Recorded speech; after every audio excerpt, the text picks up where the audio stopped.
Savez-vous dire bonjour en langue des signes française? Eux ne le savaient pas avant de passer la porte de cette initiation à la LSF, proposée gratuitement par le Brise-Glace ce samedi.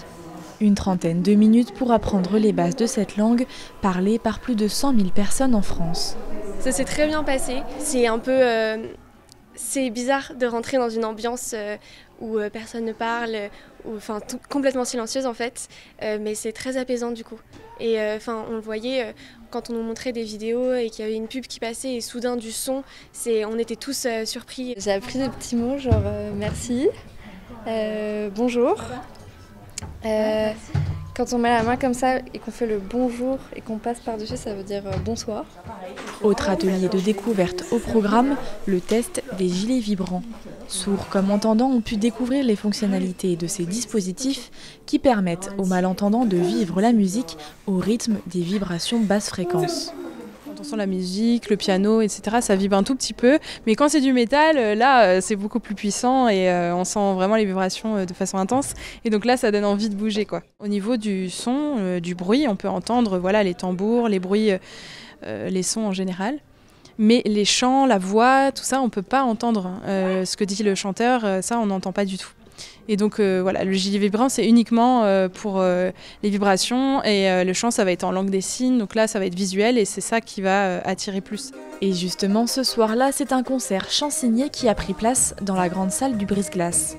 Sabrina Carlioz, interprète sourde, est montée sur scène pour traduire les paroles de 8 morceaux du groupe Mélatonine, guidée par sa traductrice Emily Wilson.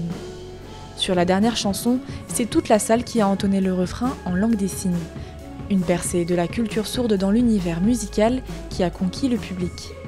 Première fois, je venais même pas pour ça à la base, j'ai appris sur le tas et puis au final, ça a rajouté quelque chose vraiment d'ultra intéressant.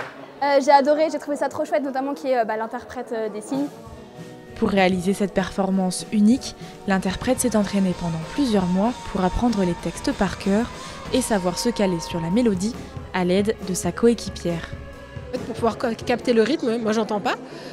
Donc comment je peux me débrouiller toute seule? Il va falloir se trouver des codes ensemble avec une interprète et pouvoir s'entendre. Par exemple, première phrase, une fois que c'est lancé, moi je dois savoir où est la deuxième phrase, où est la troisième phrase, etc. Parfois le rythme est plus lent, parfois tout d'un coup ça s'accélère. Déjà l'an passé, le Brise-Glace avait organisé un concert chansigné, mais la différence cette année, l'interprète est elle-même sourde. Une nouveauté qui permet d'ouvrir la porte au chant-signe pour les personnes malentendantes.